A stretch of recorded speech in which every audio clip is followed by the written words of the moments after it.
नमस्कार अनि हार्दिक स्वागत छ साथीहरू। यति बेला हामीहरू वनरक्षक तथा गेम स्काउट तयारी भाग 1 लिएर उपस्थित भइसकेका छौँ। विशेष गरी हामीहरू आजको यस भिडियोमा मध्य प्रदेशको वनरक्षक सम्बन्धी क्वेसन एन्सरहरू प्रश्न उत्तरहरू परीक्षामा आउन सक्ने 100% आउन सक्ने प्रश्नहरू तपाईहरुको माझमा लिएर आएका छौँ। आजको भिडियो कस्तो लाग्छ जस्तो लाग्छ त्यस्तै प्रतिक्रिया दिन पनि नबिर्सनु होला र यस्तै जानकारीको लागि हाम्रा लाइक कमेन्ट गर्नु होला र च्यानल पनि नयाँ हुनुहुन्छ भने सब्स्क्राइब गरी जोडिन नबिर्सनु होला। आजको भिडियो सुरुवात गर्ने अनुमति चाहन्छौँ।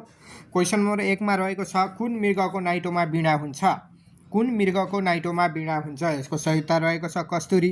त्यस्तै क्वेसन नम्बर 2 नेपालमा कति प्रकारका लालीगुराँसहरू पाइन्छन्? नेपालमा कति प्रकारका लालीगुराँसहरू पाइन्छन्? यसको सही उत्तर रहेको छ 32। त्यस्तै क्वेसन नम्बर 3 डाक्टर मुकेश चालिसे कुन जीवसँग सम्बन्धित छन्? डाक्टर मुकेश चालिसे कुन जीवसँग सम्बन्धित छन्? यसको सही उत्तर रहेको छ बाँदर। त्यस्तै क्वेसन नम्बर 4 मा रहेको छ युरो 1 केसँग सम्बन्धित छ? युरो 1 केसँग सम्बन्धित छ? यसको सही उत्तर रहेको छ सवारी प्रदूषण। त्यस्तै क्वेसन नम्बर 5 नेपाल सरकारले पिपलाको फलको राजस्व कति तोकेको छ? नेपाल सरकारले पिपलाको फलको राजस्व कति तोकेको छ? यसको सही उत्तर रहेको छ रु 10। त्यस्तै क्वेसन नम्बर 6 टिमुरको बिरुवा रोप्ने समय कुन हो?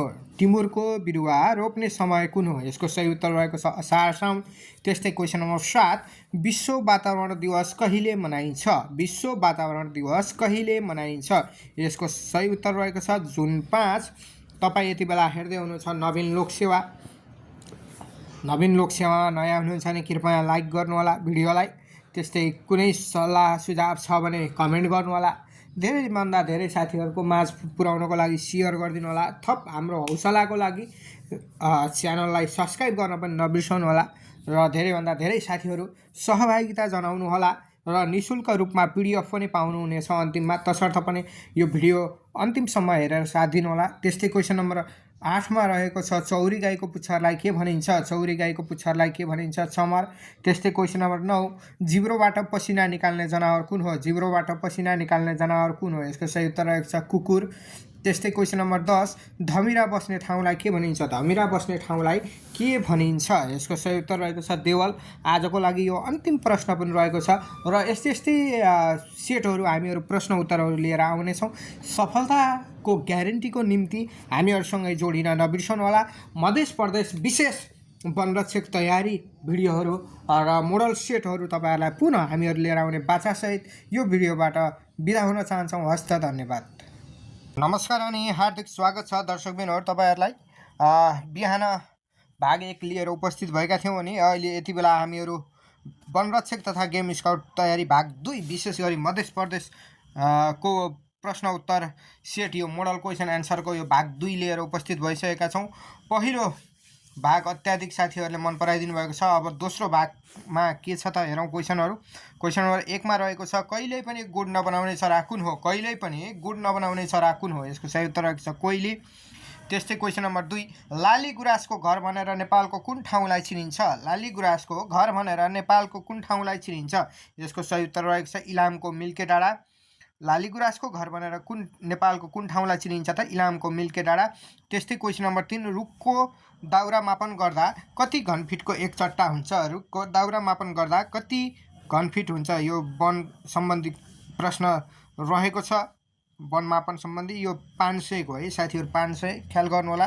500 घनफिटको एक चट्टा हुन्छ। त्यस्तै क्वेसन नम्बर 4 मा गैंडाको बच्चालाई के भनिन्छ? गैंडाको बच्चालाई के भनिन्छ? केटाकेटी, केटो वा केटी। त्यस्तै क्वेसन नम्बर 5 पातहरू हल्लिँदा कति डेसिमलको ध्वनि उत्पन्न हुन्छ? पातहरू हल्लिँदा कति डेसिमल बलको ध्वनि उत्पन्न हुन्छ? यसको सही उत्तर रहेको छ 10 डेसिबल। त्यस्तै क्वेसन नम्बर 6 मा रहेको छ वृत्ताकार शैलीमा उड्ने पन्छी कुन हो? वृत्ताकार शैलीमा उड्ने पन्छी कुन हो? यसको सही उत्तर रहेको छ सेतो गरुड। हाम्रो भिडियोहरू कस्तो लागिरहेको छ? जस्तो लाग्छ त्यस्तै प्रतिक्रिया दिन पनि नबिर्सनु होला। जस्तो लाग्छ त्यस्तै प्रतिक्रिया दिनको लागि कमेन्ट गर्नु होला। भिडियोलाई मनपर्छ भने लाइक गरिदिनु होला र साथीहरूकोमा पनि सेयर गर्नु होला धेरैभन्दा धेरै। त्यस्तै क्वेसन नम्बर 7 मा रहेको छ नेपालमा मात्र पाइने चरा कुन हो? नेपालमा मात्र पाइने चरा कुन हो? यसको सही उत्तर रहेको छ काँडे भ्याकुर। त्यस्तै क्वेसन नम्बर 8 छपान गर्नुपर्ने रुखमा कति ठाउँमा विलेज चिन्ह लगाउनु पर्दछ? अर्थात् लगाउनु पर्दछ छपान गर्ने रुखमा कति ठाउँमा विलेज चिन्ह लगाउनु पर्दछ? यसको सही उत्तर रहेको छ 2 ठाउँमा। क्वेसन नम्बर 9 रात दिन अक्सिजन दिइरहने बिरुवा कुन हो? रात दिन अक्सिजन दिइरहने बिरुवा कुन हो? यसको सही उत्तर रहेको छ तुलसी। त्यस्तै क्वेसन नम्बर 10 आजको अन्तिम प्रश्न रहेको छ खरमयूरलाई अङ्ग्रेजीमा के भनिन्छ? यसको सही उत्तर बेङ्गल फ्लोरिकन भनिन्छ। आजको भिडियो कस्तो लाग्यो त्यस्तै प्रतिक्रिया दिन पनि नबिर्सनु होला र नयाँ हुनुहुन्छ भने कृपया च्यानल सब्सक्राइब गरी जोडिन पनि नबिर्सनु होला। हस् त, धन्यवाद।